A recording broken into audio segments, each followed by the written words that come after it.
Assalamualaikum warahmatullahi wabarakatuh. Perkenalkan, nama saya Fajar Nusantara Adipati dari kelas TF4903. Pada video kali ini saya akan menjelaskan evolusi model atom dari Democritus hingga Schrödinger. Saya akan menjelaskan transformasi pemahaman manusia tentang materi dari konsep filosofis kuno hingga revolusi mekanika kuantum. Baiklah, yang pertama kita akan membahas timeline tentang atom dari filosofi ke kuantum. Yang pertama ada pada tahun 400 sebelum Masehi, Democritus, diambil dari kata atomos, partikel tak terbagi dan ruang hampa. Pada tahun 1803-08, Dalton mengeluarkan teori atom ilmiah pertama, hukum proporsi. Pada tahun 1897, J.J. Thomson mengeluarkan teori penemuan elektron dan model Rotiki-Smith untuk model atom. Pada tahun 1911, Rutherford, inti atom positif model planet. Pada tahun 1913, Niels Bohr, orbit terkantisasi spektrum hidrogen. Pada tahun 1924, de Broglie mengeluarkan teori dualitas gelombang partikel materi. Pada tahun 1926, Schrödinger mengeluarkan mekanika gelombang orbital dan probabilitas. Dan terakhir pada tahun 1932, Chadwick menemukan neutron dan melengkapi inti. Nah, kita akan memulai penjelasan materi ini dari tahun 400 tahun sebelum Masehi. Di era filosofis ini, konsep atom lahir bukan dari laboratorium, melainkan dari penalaran logis.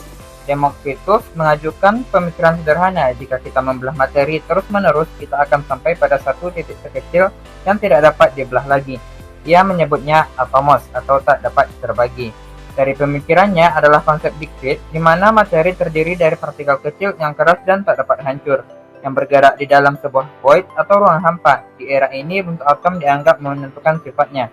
Misalnya, air bulat dan halus, sementara besi kasar dan berkait. Meski spekulatif tanpa bukti empiris, inilah fondasi awal konsep partikel materi.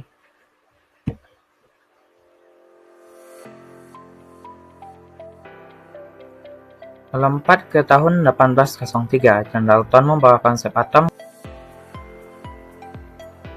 Pada akhir abad ke-19, paradigma berubah total. Melalui eksperimen sinar katode, J.J. Thomson menemukan partikel yang lebih kecil dari atom hidrogen dan bermuatan negatif, yaitu elektron. Penemuan ini membuktikan bahwa atom punya struktur internal. Thomson menggambarkan atom seperti roti kismis atau plum pudding, sebuah bola bermuatan positif yang tersebar merata dengan elektron-elektron negatif di dalamnya untuk menetralkan muatan. Atas penemuan elektron ini, Thomson dianugerahi Nobel Fisika tahun 1906.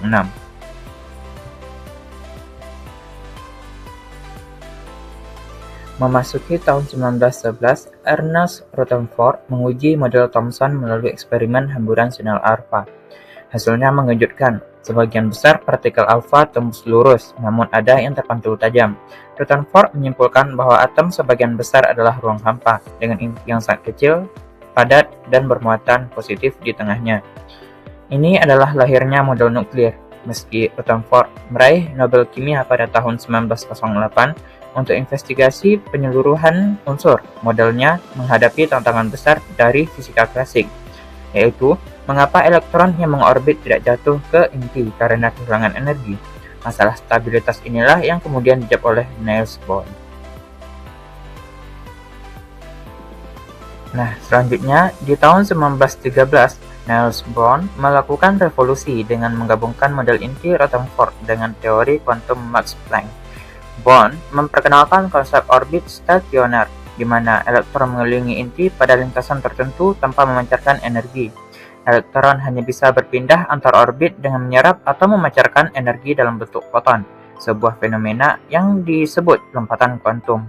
Model ini sangat akurat menjelaskan spektrum atom hidrogen dan membawa Bohr meraih Nobel Fisika tahun 1922.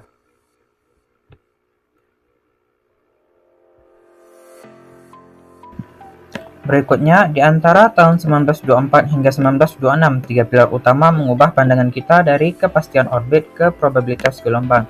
Yang pertama, Louis de Broglie mengajukan hipotesis dualisme, elektron bukan sekedar partikel padat, tetapi juga memiliki sifat gelombang. Yang kedua, Werner Heisenberg dengan prinsip ketidakpastiannya menyatakan kita tidak bisa tahu posisi dan momentum elektron secara presisi bersamaan. Yang ketiga oleh Max Born kemudian menafsirkan bahwa fungsi gelombang mempresentasikan probabilitas menemukan elektron. Ketiganya masing-masing mendapatkan Nobel atas kontribusi fundamental ini.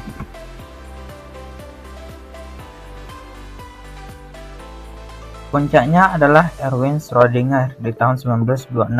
Ia merumuskan persamaan Schrödinger untuk menjelaskan perilaku elektron sebagai gelombang. Disinilah istilah orbit digantikan oleh orbital atau awan elektron, daerah dengan densitas probabilitas tertinggi untuk menemukan elektron. Model mekanika kuantum ini konsisten dengan prinsip kerja Einstein-Heisenberg dan berhasil menjelaskan spektrum atom kompleks serta ikatan kimia. Atas penemuan bentuk baru atom ini, Schrödinger dianugerahi Nobel Fisika pada tahun 1933.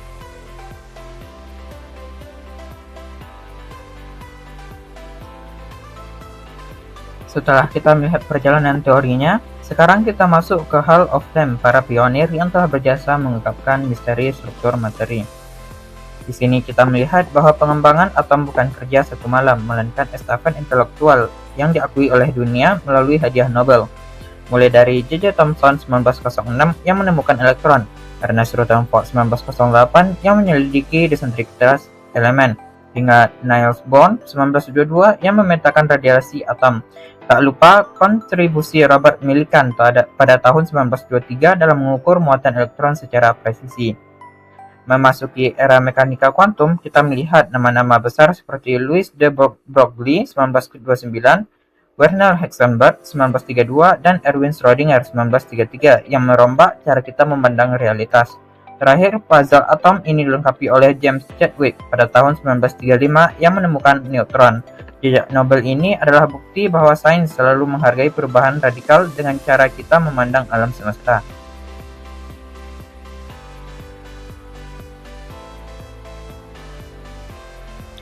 Namun perlu kita ingat, teori tanpa bukti hanyalah spekulasi. Di slide ini kita melihat deretan eksperimen krusial yang menjadi jangkar empiris bagi setiap model yang lahir. Yang pertama, stoichiometry gas oleh Dalton dan Gay-Lussac, membuktikan materi tersusun dari unit diskrit atau atom dalam rasio angka bulat. Yang kedua, tabung sinar katode oleh Thomson. Melalui pembelokan medan listrik, kita tahu ada partikel bermuatan negatif yang lebih kecil dari atom. Yang ketiga, tetes minyak atau milikan. Disinilah muatan elektrometer elektron E sama dengan 1,6 kali 10 pangkat min 11 C dikonfirmasi.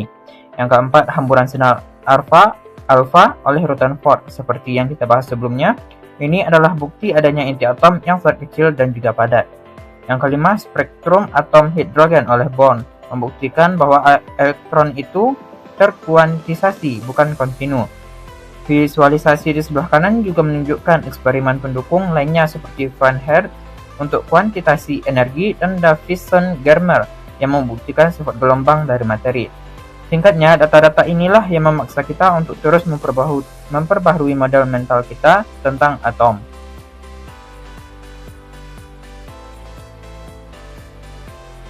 Baiklah, kali ini saya akan menyampaikan ringkasan dari materi tadi. Yang pertama, apa dasar ilmiah masing-masing model tersebut dibangun? Democritus, penalaran logis atau filosofis.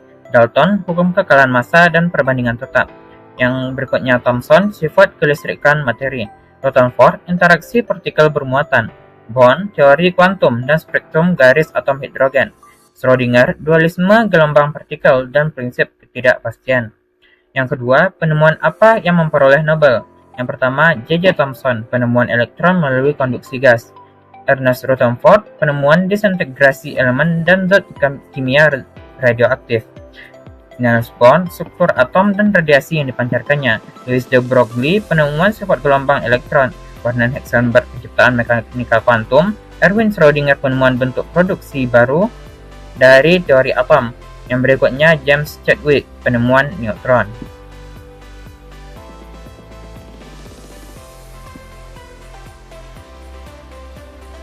Sebagai penutup, kita melihat transformasi paradigma yang sungguh luar biasa. Kita bergerak dari pandangan atom sebagai partikel padat, Democritus dan Dalton, kepahaman adanya struktur internal, hingga akhirnya pada probabilitas kuantum. Poin kuncinya adalah alam semesta pada skala atom ternyata tidak deterministik seperti mesin, melainkan probabilistik.